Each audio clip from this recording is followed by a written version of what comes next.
દીકરી વાલનો દરિયો.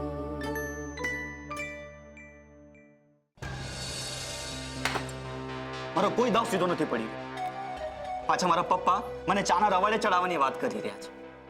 શું કામ આટલો ગુસ્સો કરે છે? તો શું કરું? મારા બાપા રોજ નવી રજૂઆત લઈને આવે છે. મને કે એક દિવસ તો કે તારે રોજના 1500 રૂપિયા કમાઈને મારા હાથમાં આપવાના, અને ગઈકાલે તો ફાલતુ રજૂઆત લઈને આવ્યા. યાર મારું પણ સ્ટેન્ડર્ડ છે.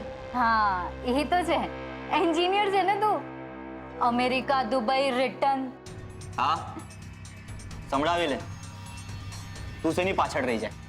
સારું સારું, બસ તને સાંભળવાનું ગમે એવા ન્યૂઝ આપું છું. આપણો બાબુ છે ને, ગઈકાલે એને રાતે ઓલા રાંઝાની હેકડી, આશિકી અને ઠેકડી બધાનો જ એક સાથે ધુલાઈ કરી નાખી. શું વાત કરે છે? હા, હવે બાબુએ કહ્યું છે તારો વારો છે. કેમ? મેં શું કર્યું છે? રોકડા લાલા, એને કહ્યું છે હવે પૈસા નહીં આપે ને તો તું ગયો સમજ. પણ યાર ખુશ્બુ, હું એક સાથે આટલા બધા પૈસા ક્યાંથી લાવું? એ પણ છે.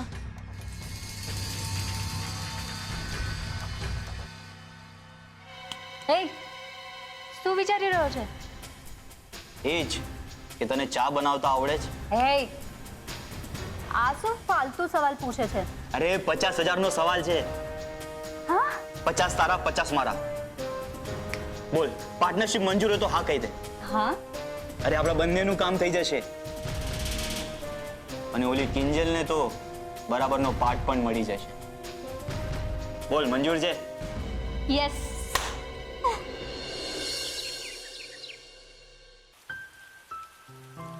ઉત્તરીણી કિંજલબેન, આજે તો આ વરસાદ જોરદારનો મંડાયો છે. હું તો ખાલી દૂધના પૈસા લેવા આવ્યો હતો, પણ પાછો જઈને દુકાન ખોલી શકું એવું લાગતું નથી. હા યાર, આ વરસાદ અટકવાનું નામ નથી લઈ રહ્યો ને એમાં આપણું કામ અટકી પડ્યું છે.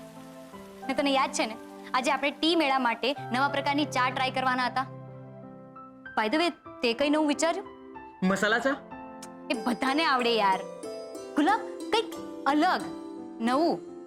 હા, જેમ કે મેં પેલો સ્પેશિયલ પાવડર મિક્સ કરીને ચા બનાવવા કહેલું, ને બીજી ઓછી ચાની ભૂક્કી વાળી. એ હા, આપણે બંને ટ્રાય કરી શકીએ. ને કિંજલબેન, જો તમને વાંધો ના હોય ને તો આપણે અહીંયા રસોડામાં બનાવીએ. હા, આઈડિયા તો સારો છે. તો એક કામ કર, તું ચા બનાવી લાવ. પણ હા, તને કેવી રીતે બનાવવાની છે, એમાં શું શું નાખવાનું છે, બધું યાદ છે ને? હા હા, તમે ચિંતા ના કરો, હું બનાવી લાવું છું.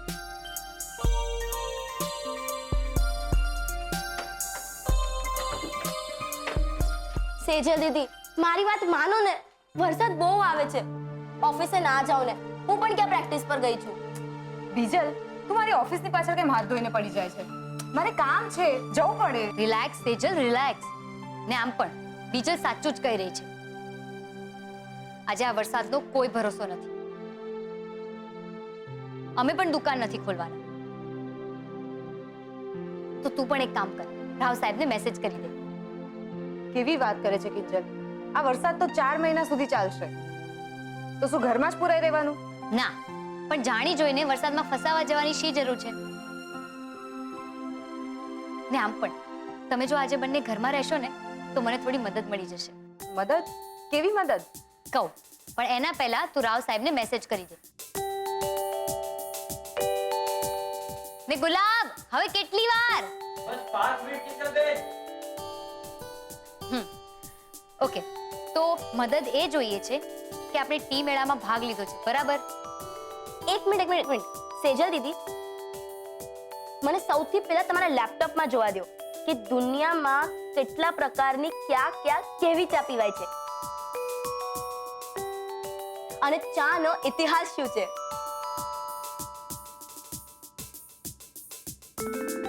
બીજલ, આ બધાથી શું ફરક પડે છે? આપણે આપણા ટી મેળા વિશે વાત કરીએ. યસ, જુઓ, મળી ગયું. આપણે ત્યાં અંગ્રેજોએ ચાની ચાનક લગાવી હતી, અને દુનિયામાં હજારો પ્રકારની ચા બને છે. પત્યું? હવે કિંજલ બોલે. ઓકે, તો આ ટી મેળાના બ્રોશરમાં કેટલાક નિયમો લખ્યા છે. ને એમાંનો સૌથી પહેલો નિયમ એટલે કે ટી મેળામાં કુલ 5 પ્રકારની ચા બનાવવાની છે. 3 ગરમ ને 2 ઠંડી. ને આજે કુલ 5 પ્રકારની ચા છે ને એમાં ફક્ત 2 જ ચામાં દૂધ નાખવાનું રહેશે. એટલે આજે મેં અને ગુલાબે નવા પ્રકારની ચા બનાવી છે. તો તમારે ચાખીને કહેવાનું છે કે કેવી લાગી. ડન. ગુલાબ, એ આવ્યો કિંજલબેન. આ ગુલાબ પણ છે ને સૌ ધીમી ગતિના સમાચાર જેવો છે.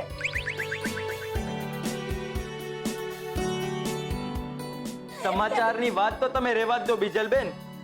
મારી પાસે જબરદસ્ત સમાચાર છે. સેજલબેન, તમને ખબર છે આ ટી મેળાના જજ કોણ છે? આપણા રૂપેશભાઈના પપ્પા.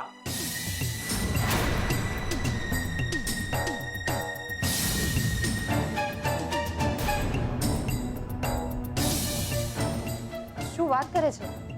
મને તો આ વિશે કઈ જ ખબર નથી. તને કોણે કહ્યું? ઉત્કર્ષભાઈએ વાત કરી. ઓહો,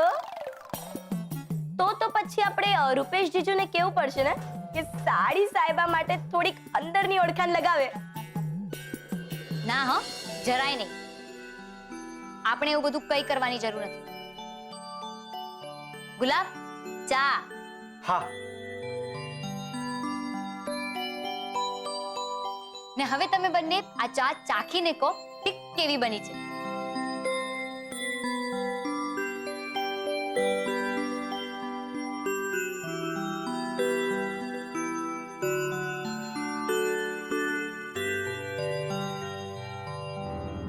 યક!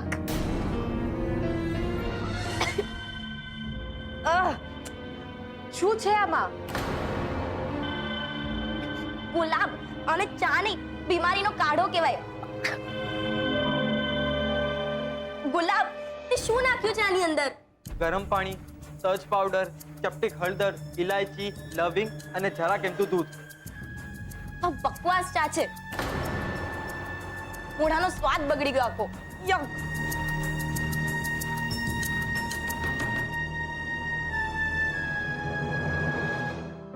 સોરી, પણ તમારે હજુ આ બીજી ચા ચાખવાની બાકી છે. પ્લીઝ. ને મારે ચાની સાથે સાથે બધા ઇન્ગ્રેડિયન્ટ્સ પણ લખીને મૂકવાના છે. ટી મેળાનો રૂલ છે આ. પ્લીઝ.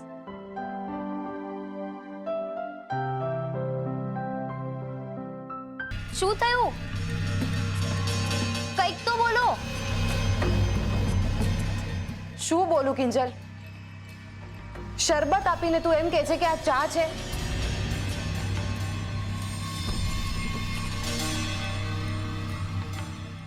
સાવ કરતા સાવ જાય એવી ચા છે.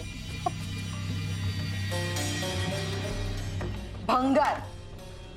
સોરી કિંજલ, પણ મને લાગે છે કે આ ટી મેળા માટે આપણે વધારે મહેનત કરવાની જરૂર છે. ચલો, હવે હું નીકળું છું. મને મોડું થાય છે. અરે અરે મને લાગે છે સેજલ બરાબર કહી રહી છે. આપણે વધારે મહેનત કરવી પડશે. કંઈક અલગ ને નવું વિચારવું પડશે. નહીતર જીતવું મુશ્કેલ થઈ જશે. પ્રભુ, પ્રભુ! અરે મારા પ્રભુ, ભાઈ તમે અત્યારે ક્યાંથી ટપકી પડ્યા? અરે પ્રભુ, સારા સમાચાર આપવા માટે ઈ પણ તમને હું ક્યાંયથી પણ ટપકી પડું એમ છું. પ્રભુ, આ મારો રાહુલિયો છે ને, ઈ એની બેનપણી સાથે જઈ અને આ ટી મેલાનું ફોર્મ ભરી આવ્યો છે. આ જુઓ, આજ ખાસ તમને દેખાડવા આવેલો. આ બધું તો ઠીક છે, પણ આ વાતની જાણ કિંજલને ન થવી જોઈએ. નહીં તો હોય કઈ હોતા હશે. અરે એક ઓલો સેચલી હતો જે દાળ પર બેઠો હતો ને, ઈ દાળને કાપતો હતો. અને મને ને મારા રાહુલિયાને છે ને 1 લાખ વાળી ડાળકી બહુ વાલી છે હો. અને ઉપરથી તમે ગેરંટી લીધી છે ઇનામ આપવાની, એટલે આપણું મોઢું બંધ. અરે અમે મનમાં શીખ્યો ઉલ્લેખ નહીં કરીએ તો ઠીક છે, બાકી તમારે મોહનભાઈને ત્યાં જે પણ વાતચીત થાય કે ત્યાં જે પણ કંઈ નવી ઘટના બને એ બધા જ સમાચાર મને પહોંચાડવા પડશે. એની ક્યાં ના છે પ્રભુ? હું કઈ થોડી તમારી વિપક્ષમાં બેઠો છું. બોલો બોલો બોલો પ્રભુ, શું જાણવું છે? જવાબ તૈયાર છે. હા, એમ તો પછી મને જવાબ આપો કે મોલની દુકાનનું વેચાણ કેટલે પહોંચ્યું? મોલ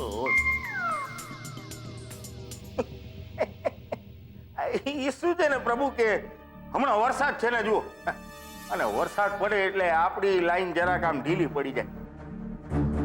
અરે પ્રભુ, દિવાળી આવવા દો, દિવાળી જુઓ પછી જો આમ ધડાધડ ને ફટાફટ આખો મોલ જ ઉખાડી નાખું છું. હા, એટલે કે બધી દુકાનો વેચાવી દઉં છું. હે પ્રભુ, એક સવાલ પૂછવો હતો. આ કિંજલને ટીમ મેળામાં હરાવવામાં તમારો આટલો રસ કેમ છે? વાત બદલવામાં બહુ ચતુર છો રાઘવભાઈ. હા, પ્રભુ, દલાલ છું ને. જોકે મને એનો વાંધો નથી, પણ શું છે રાઘવભાઈ કે આપણું જે બિઝનેસ છે ને એ મકાન બાંધવાનો છે, અને મકાન બાંધતા બાંધતા રસ્તામાં જો કોઈ ઝાડની ડાળ આવી જાય ને તો એ ડાળને કાપવી પડે. અને પછી તમારી તો 1 લાખની ડાળ છે. અને અમને એ ડાળ બહુ વાલી છે. હો, આ તો આમ જ જસ્ટ પૂછ્યું.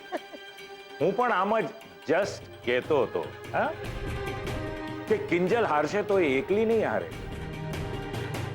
એની હિંમત પણ હારશે ને.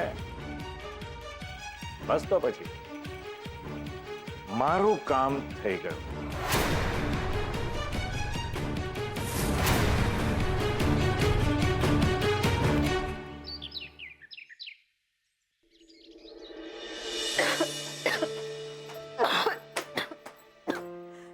હાય હાય, આ 5 લાખ વાળી વાત તો મીરા ભાભીને મારાથી કહેવાય જ નહીં ને.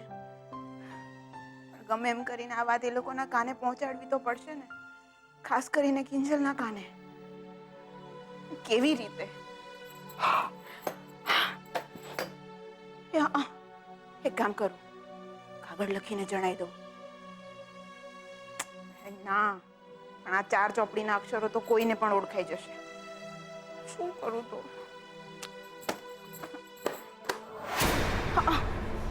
ફોન કરીને જ કહી દઉં તો? ના, ફોન કરીને પણ કિંજલ તો મારો અવાજ ઓળખી જ જવાની ને. શું કરું?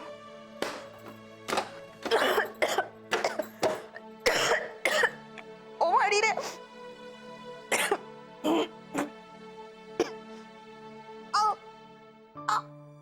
અવાજને શું થયું? હાય હાય, આમ અવાજ બદલીને બોલું તો કોઈને ખબર નહીં પડે. આ પેલા પિક્ચરોમાં આવું તો બધું બોલતા હોય છે ને. આ ફોન પર આડો રૂમાલ મૂકીને પાનમાં સોપારી, 5 સોપારી મોઢામાં નાખી દેવાની એટલે અવાજ બદલાઈ જશે. સોપારી મંદિરમાં છે જ. સોપારી ક્યાં ગઈ? સોપારી?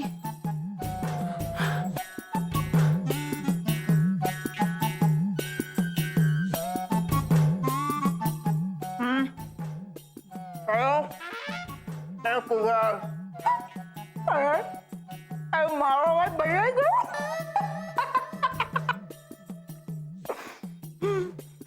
હવે બોલું.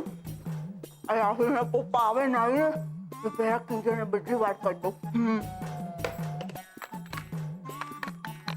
કિંજલ બધું આવે, બોલાઈ છે.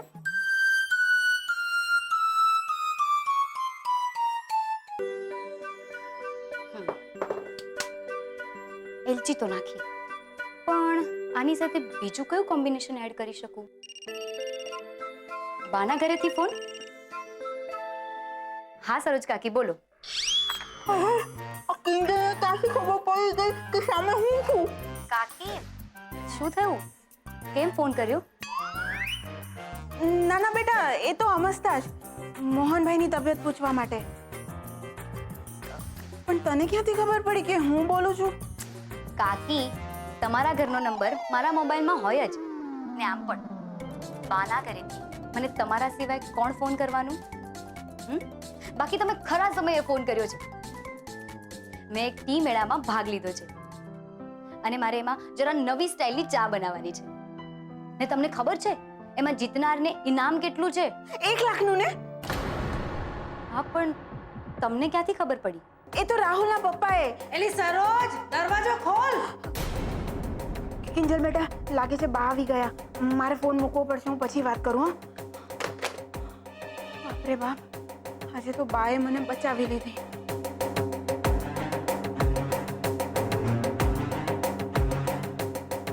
બિચારી કિંજલ કેટલી મહેનત કરી રહી છે 1 લાખ રૂપિયા માટે, પણ અત્યારે 1 લાખ રૂપિયાની વાત બાજુ પર મૂકીને 5 લાખ રૂપિયાની વાત કરવી વધારે જરૂરી છે. એ વધુ મહત્વનું છે.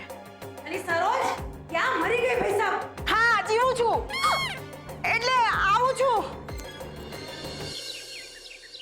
ઉત્કર્ષ, અરે પડ્યો રે તારે ઊભા થવાની શું જરૂર છે?